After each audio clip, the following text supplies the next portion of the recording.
बिस्मिल्लाहिर्रहमानिर्रहीम। Welcome back my YouTube channel Umar wise health. उम्मीद करता हूँ कि नाजरीन आप सब खैरियत से होंगे।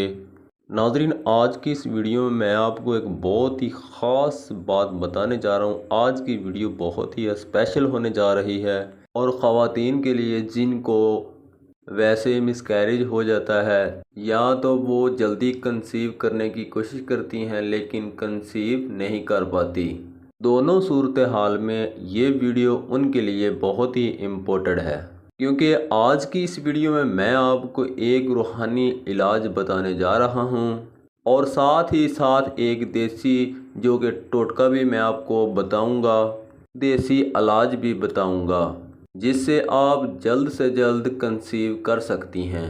आपको इस चीज़ का पता ही है कि औलाद एक नेमत है और औलाद नरीना जिसके पास नहीं है वही जानते हैं कि औलाद की कदर क्या है।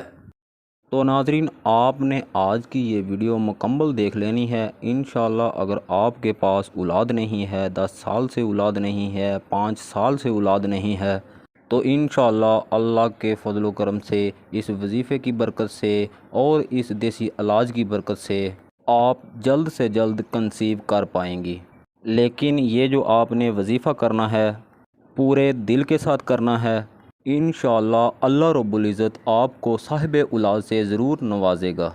तो वीडियो को मज़ीद आगे बढ़ाने से पहले अगर आपने हमारे YouTube channel Umar wise health को सब्सक्राइब नहीं किया तो सबसे पहले हमारे यूट्यूब चैनल को सब्सक्राइब कर दें और साथ में खड़े बेल के आइकॉन को ऑल के ऑप्शन पे प्रेस कर दें ताकि हमारे चैनल पर इस तरह की हर न्यू वीडियो अपलोड होने का नोटिफिकेशन आपको बआसानी मिलता रहे।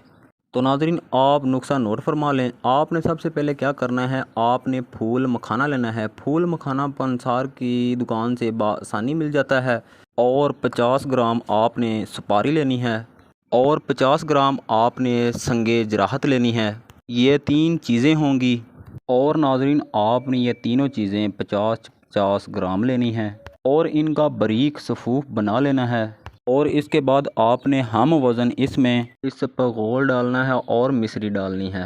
मिश्री डाल लें या शक्कर डाल लें, कोशिश करें कि ज़्यादा से ज़्यादा मिश्री का ही इस्तेमाल करें। इसको बारीक कर लें और खाने का 1 चम्मच सुबह, दोपहर और शाम को ये आपने खाना है। और इंशाअल्लाह आप चंद हफ्तों के इस्तेमाल से जल्द कंसीव कर पाएंगी। और इसके अलावा जो वजीफ़ा है वो सुन लें। खाने के दरमियान में आपने 7 मरतबा सूरत फातिहा पढ़नी है और 7 मरतबा आपने बिस्मिल्लाह शरीफ पढ़नी है। ये आपने जो अमल है खाने के दरमियान करना है। और उसके बाद जब आप अपने मियाँ से मिलाप करती हो तो मिलाप करने के बाद, गुस्ल करने के बाद आपने अपने पेट पर हाथ रखना है और 1 मरतबा आयतुल कुर्सी पढ़नी है। मिलाप करने के बाद आपने ये अमल करना है और उसके बाद आपने चलते फिरते, उठते बैठते, सोने के वक्त भी आपने पढ़ते रहना है।